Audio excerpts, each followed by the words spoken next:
Good morning, Flagler County. I'm Rich Carroll. You're listening to Flagler's Morning News on Monday, December 11th.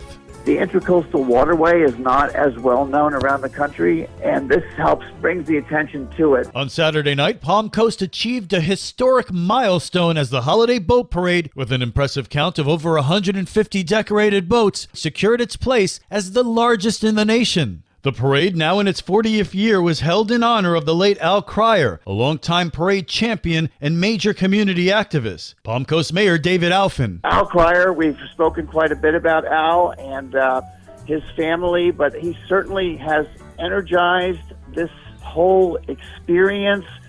Sarah and her loving husband and all of their workers and teammates have worked, like you said, 13 months. I don't think everybody understands how much it takes to put this together, but I mean, the only thing I can think to say is that, you know, when this town, when this city all pulls together, there are magical moments made. There is just nothing that we can't accomplish. The fact that this is the biggest parade is really very, very special. But I think more importantly is I know that there are thousands of people lining the Intracoastal Waterway, and just take a minute and think of how special it is when a city, with all the conflict and all the problem that's happening around the world, can come together on a moment like this and share that moment throughout the city. I think that's really very, very special. So I hope every single person that is a part of this parade takes a moment, takes a breath, takes a pause to understand what we can accomplish when we all work together. As the number of boats in the parade increase each year, the Palm Coast Yacht Club has announced plans to introduce official counters next year and submit the event to Guinness World Records. This local news is a service of Flagler County's Toyota dealer, Beaver Toyota US 1 St. Augustine, here to wow you. We had an arrest warrant issued for Liam Macklin, who's a citizen of Ireland. Mackin is accused of vandalizing multiple businesses in Flagler Beach with anti-Semitic graffiti last month. Flagler Beach Police Chief Matt Downey details the charges he's facing. Criminal mischief, which is vandalism over $1,000, because he used prejudicial hate. It's a hate crime. Downey says hate crimes like this are rare in Flagler Beach. These type of things don't happen very often in Flagler Beach, but when they do, we mobilize and we'll use every resource available to catch the person or persons responsible. Big shout out to Sheriff Rick Staley and the Real-Time Crime Center. If it wasn't for his team working collaboratively with ours, I don't know if it would have been as successful as it was so quickly. But in this case, there's a chance Mackin may never be caught. Intelligence has revealed he's fled to his native Ireland. If he comes back, he's looking at a second-degree felony, which is 15 years in jail, 15 years probation, and a $10,000 fine. But somebody that does the crimes that he committed at night in the dark, pulling up a hoodie to hide his face, that's a coward. And I don't think he'll be back. And if he does come back to this country at any port, any airport, as soon as he gets to customs, he'll be taken into custody.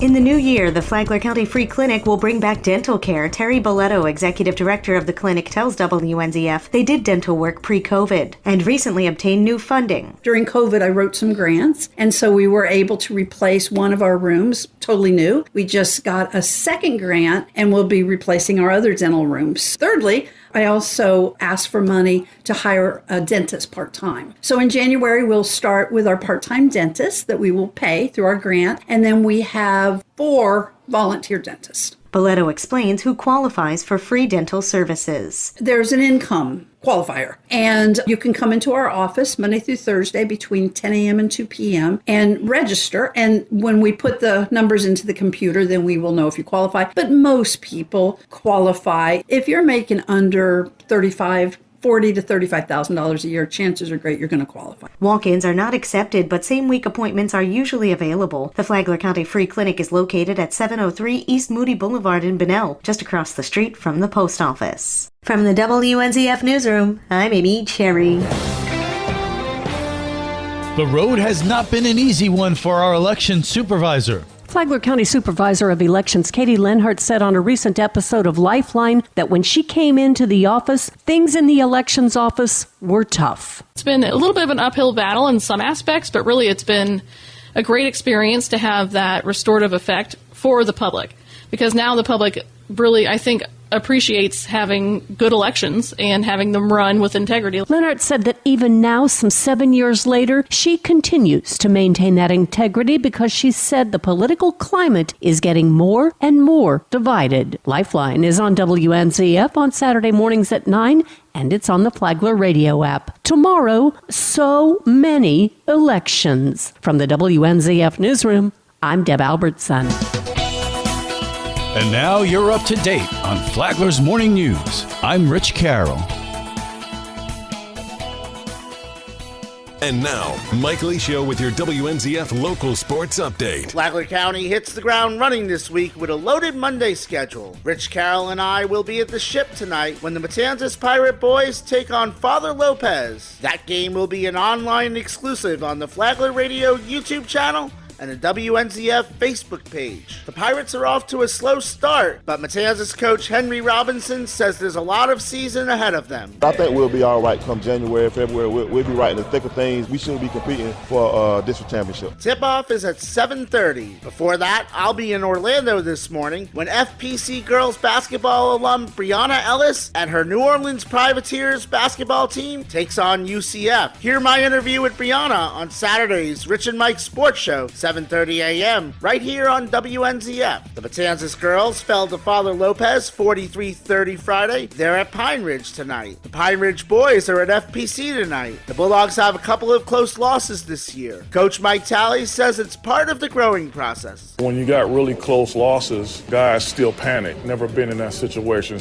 You got to have games like that to learn it, to say, hey, I felt this way before. That game is at 7:30. Wrestling, the Pineda Invitational in Deltona. The Bulldog girls were champions, including first place finishes for Anna Villar, Jocelyn Johnson, Christina Borgman, and Gabrielle Proctor. Competition was suspended due to FHSAA time limits in the boys' meet, but multiple wrestlers had advanced to the finals. Coach David Bosserdette. Winning a title in December, in the grand scheme of things, isn't going to mean a whole lot if they're able to go out in March and accomplish the things they want to accomplish individually. But looking more so at how they competed is important, and I think we're moving in the right direction. Campatelli Classic in Merritt Island. The Pirate girls had all top 3 finishes, including first place wins for Mariah Mills, Autumn Jarvis, and Jazzy Golder. The Pirate boys were in Tallahassee for the Capital City Classic. 6 medalists for the boys. Jordan Mills won the 215 weight class and was most outstanding wrestler. Soccer, 1 score from Friday. The Lady Bulldogs fall to Seabreeze 4-1. They host rival Spruce Creek tomorrow. The FPC boys take the trip up 100 to Palatka tonight. The Lady Pirates take their 6-1 record on the road to University. The Pirate boys are at Beachside tomorrow. WNZF is your home for local sports, with updates Mondays and Fridays. From the sports desk, I'm Mike Licio.